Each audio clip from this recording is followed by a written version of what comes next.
పెట్టుకో నిబంధనలు ఇప్పుడు వచ్చినాయి కొత్తగా దాని ప్రకారం వెళ్తున్నాము.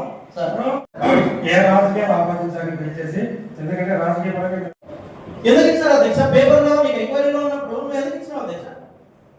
అంటే నీకు ఇష్టం ఉండేవేమో నీ ఇష్టానుసారం చేసుకుంటూ పోతావు, నీకు ఇష్టం లేదేమో మాకు అవసరం లేదు, మాకు చైర్మన్ ఏమైనా ఇస్తానేనా అని మిమ్మల్ని అంటారు అధ్యక్ష.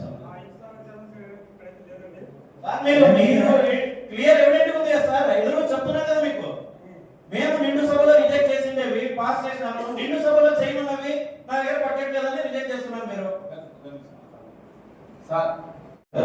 ఇదే కౌన్సిల్ లో నేను ఫస్ట్ ఎమ్మెల్సీ గారు సభకు వచ్చిన సభలోనే నేను చెప్పినాను అధ్యక్ష, పేపర్ లో ఒకటి వచ్చింది సార్ ఇది, అందుకే నేను వాయిదా వేస్తాము షాపుల విషయం అని చెప్పేసి. ఏమధ్యక్ష సాక్షాత్తు కౌన్సిలర్ సార్ మీకు చెప్తే సిగ్గు చెప్పు. మేము సార్ వచ్చింది సెప్టెంబర్ 24 సార్ ఫిబ్రవరి నెల చైర్మన్ సంతకం చేస్తే నేను పని చేస్తా అంటారు.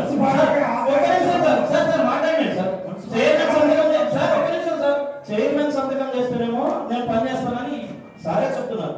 మరి మేము సాక్షాత్ కౌన్సిలర్ రెజల్యూషన్ పాస్ చేసి దాన్ని సైన్ చేసింది మేడము, దాన్ని మాకు ఎండార్స్మెంట్ ఇవ్వకుండా కనీసం నీకు ఏమైనా అబ్జెక్షన్ అంటే కౌన్సిల్ కానీ ఎండార్స్మెంట్ ఇవ్వాలి సార్, నేను ఎక్కించుకోలేను నాకు బడ్జెట్ లేదు అని. పోనీ నెక్స్ట్ రోజు ఏమన్నా మీరు కలెక్టర్ గారికి లెటర్ పెట్టారా? అదే పెట్టలేదు.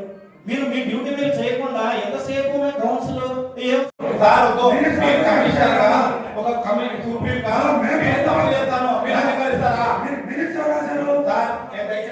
మీరు అంగీకరిస్తారా? మీరంటే మీరు అండర్స్టాండింగ్ మీద చైర్పర్సన్ మీరు మెట్టుకురా వాయిదా చేసిన అంశాన్ని ఏ చట్టం చెబుతుంది? మీకు ఏ అధికారం ఉంది? మీరు మెట్టుకురా వాయిదా చేసిన అంశాన్ని మళ్ళీ పేపర్ అజెండాగా పెట్టి 30 నిమిషాలు లాస్ట్ పెట్టుకుని మీరు ఆమోదనీయంగా మరి ఆరు కాపిస్తారా?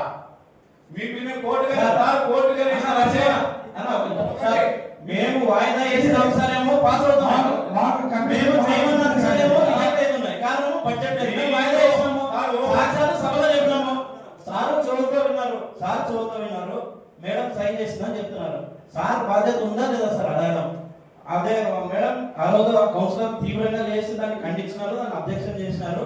బదులుగా వేరే వాళ్ళు ఎక్కడానికి ఆ ఉద్యోగస్తుడు ఎన్ఓసి ఇచ్చినాడు, నాకు అబ్జెక్షన్ లేదు అని చెప్పేసి దానికి సంబంధించిన అంశంలో అధ్యక్ష సార్ ఏమని ఇచ్చారు అధ్యక్ష? ఇదే కౌన్సిల్ సంబంధించి ఇదే అజెండా ప్రిపేర్ చేసిన ఇదే మున్సిపల్ ఎంప్లాయీస్ పై విషయం మేరకు ఆదోళన ప్రభుత్వ సంఘంలో ఇంజనీరింగ్ విభాగం యందు ఇప్పుడున్న నాన్ పిహెచ్ వర్కర్లు తక్కువ సంఖ్యలో ఉన్నందున పని భారం కూడా ఎక్కువగా ఉన్నది.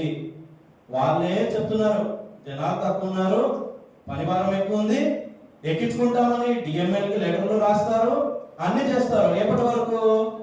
సెప్టెంబర్ నెల 10వ నెల వరకు రాస్తారు అధ్యక్ష. 10వ నెల నుంచి మరి సడన్ గా ఏ మూడ్లు మారినాయో లేదంటే ఇంకోటి ఏం జరిగిందో తెలియదు అధ్యక్ష. అప్పుడు 10వ నెల నుంచి మా దగ్గర బడ్జెట్ లేదు అధ్యక్ష. 10వ నెల వరకు వీళ్ళు రాయడం వాస్తవమే, వీళ్ళు చెప్పడం ఇందులో వాస్తవమే, పని ఒత్తిడి ఎక్కువ ఉందంట అధ్యక్ష. నాన్ పిహెచ్ వర్కర్లు తక్కువ సంఖ్యలో ఉన్నందున పని భారం కూడా ఎక్కువగా ఉన్నది. కాబట్టి షేక్ షబీర్ హుస్సేన్ స్థానంలో బి తిరుమలనాయుడు అనే వ్యక్తిని ఖాళీగా ఉన్న ఆ పోస్ట్ లో నాన్ పిహెచ్ వర్కర్స్ పోస్ట్ నుంచి భర్తీ చేయడం గౌరవనీయులైన జిల్లా కలెక్టర్ మరియు జిల్లా ఇన్ఛార్జ్ మినిస్టర్ వారి ఆమోదనకు పంపుటకు కౌన్సిల్ వారి ఆమోదం కొరకు ఉంచడమైనది. అన్ని మీరే ఒప్పుకుంటారు, మీరే పంపిస్తారు. సడన్ గా ఒక రోజు వచ్చి లేదు బడ్జెట్ లేదు అని అంటే మన వర్కింగ్ బడ్జెట్ ల్యాండ్ వస్తున్నాయి. ఈ 90 లక్షలు పెట్టి సిండ్లు 19 లక్షలు పెట్టి సిండ్లు దీనికి ఆడొస్తున్నాయి. ఈ డీజిల్ దాంట్లో జనరేటర్ బిల్లింగ్ డబ్బులు ల్యాండ్ నుంచి వస్తున్నాయి. దీనికి డబ్బులు లేవంట అధ్యక్ష. మిగతా అన్ని పండుగ డబ్బులు ల్యాండ్ అధ్యక్ష. మీరు చెప్పాలి అధ్యక్ష, ఇది ఎక్కడి నుంచి వర్తిస్తుందని? చెప్పినట్ల ఏ కూటములతో ఏమో మాకైతే ఒకటే అధ్యక్ష, ఒకటే కనిపిస్తుంది అధ్యక్ష. ఇది వైఎస్ఆర్సీపీ కౌన్సిలర్ హయాంలో జరుగుతుంది కాబట్టి ఆయన నిలబెడుతున్నారు. మరి ఆయనకు ఏం సమస్య ఉన్నాయో కూడా చెప్పాలి కదా అధ్యక్ష. సింపుల్ వాళ్ళకి సంబంధించిన ట్యాగ్ని బట్టి ఎస్టిమేట్ చేసి కౌన్సిల్ కమిషనర్ దృష్టికి తీసుకొస్తారు. ఇది కామన్ సబ్జెక్ట్ ఎవరికైనా తెలిసిందే. ఇంజనీర్ సెక్షన్ వాళ్ళు వర్కర్స్ కావాలి, మాకు పలానా శాండేజ్ ఉన్నదని చెప్పిన తర్వాత అన్ని తీసుకొచ్చి కమిషన్ చెప్తారు. కమిషన్ దాన్ని చూసి ఉండే లేదని వెరిఫై చేసుకున్న తర్వాత ఓకే ఇది ఒకసారి చైర్పర్సన్ దృష్టికి తీసుకెళ్ళి చెప్తాము. చైర్పర్సన్ ఏం చెప్తారు, కౌన్సిల్ ఏం చెప్తారు, దాన్ని బట్టి మన పాలన మంది ఉందని ఇదే విషయం ఏ కమిషన్ ఏం చెప్పినా కానీ జరిగింది అది. వీళ్ళిద్దరు డిస్కషన్ చేసిన తర్వాత మా దగ్గరకు వచ్చింటారు, మేము కౌన్సిల్ అజెండాకి వచ్చింటారు, మేము 2-3 సార్లు వాయిదా వేసింటారు. 2-3 సార్లు వాయిదా వేసిన తర్వాత ప్రభుత్వాలు వాయిదా వేసిన తర్వాత మేము రిజల్ట్ చేసింటారు. కానీ అధికారులు మధ్యవర్తులు ఏదో పెద్ద మంది చేసి వర్కర్స్ ఎందుకంటే డైరీ చేసుకొని వీళ్ళెందుకు వాళ్ళకి ఇబ్బంది పడతారు, చాలా షార్టేజ్ ఉంది, ప్రజలకు ఇబ్బంది ఉంది, చాలా మంది వర్కర్స్ వర్క్ జరిగిందా పంపస్ దగ్గర ఎక్కడ చూసినా మాకు వర్క్ ఛార్జెస్ ఉండాలి, లైటింగ్ బోరింగ్లు ఇబ్బంది పడతాము. బోరింగ్ పోవాలంటే కూడా 2-3 రిపేర్లు చేస్తాం. చాలా అందం మాకు ప్రజలకి పిలిచిన రిపేర్ వచ్చినట్టు అందుబాటులో పోలేకపోతున్నాము. వర్కర్స్ ఛార్జెస్ అని వివరంగా చెప్తారు. ఓకే సార్ అని మేము పాస్ చేసేస్తాం. పాస్ అయిన తర్వాత దానికి మళ్ళీ డిఎంఏ పంపించేటప్పుడు ఒక ఎస్టిమేట్ ప్రపోజ్ చేసేటప్పుడు ఏ సంతకాలు, డి సంతకాలు, ఎంపీ సంతకాలు, చైర్పర్సన్ కమిషనర్ సంతకాలు ఏదైనా ఒక రూల్స్ పరంగా డిఎంఏ ప్రపోజల్ చేస్తారు. ఈ పాస్ అయ్యేటప్పుడు 45,000 ఆమోదిస్తే కదా జరిగింది. ఏ ఒక్కరి కాదు కదా, అందరూ తెలిసే వర్కర్స్ అందరు చేసిన తర్వాత డిఎంఏ సార్ ఆయన పర్మిషన్ ఇచ్చినాక స్ట్రిక్ట్ ఇచ్చినారు. మీకు జీతాలు నిలబెట్టేదని లేబర్ పని చేస్తే సక్రమంగా చెల్లించండి, మేము యాక్షన్ అంటారు. ఏ ఆఫీసర్ ఇచ్చారు అది దాన్ని జైనింగ్ చేసుకోలేక మీరు కూట నాయకులు కుమ్మక్కయ్యి మీరు చైర్మన్ అయ్యి మీరు రాజకీయాలు చేయడం వల్ల ప్రజలు ఇక్కడ ఉద్యోగాలు కలుపుకొట్టి వాళ్ళు నిలబెట్టి ఇక్కడ మా ఏమన్నా మా పని ఉద్యోగాలు ఎంతో కరెక్ట్ ఇది మా పని ఎంతవరకు అంటే ఎవరు తెలియకుండా మీకు ఇది బడ్జెట్ లేదన్నప్పుడు ఎస్టిమేట్ చేసినప్పుడు మీ దృష్టికి వచ్చా మీరు పెట్టుకోండి. మా దగ్గర బడ్జెట్ లేదు సార్ మరి ఇది చేయలేము అంటే మేము దాన్ని ఎన్నికొస్తాం, మేము దాని మీద ఆలోచిస్తాం.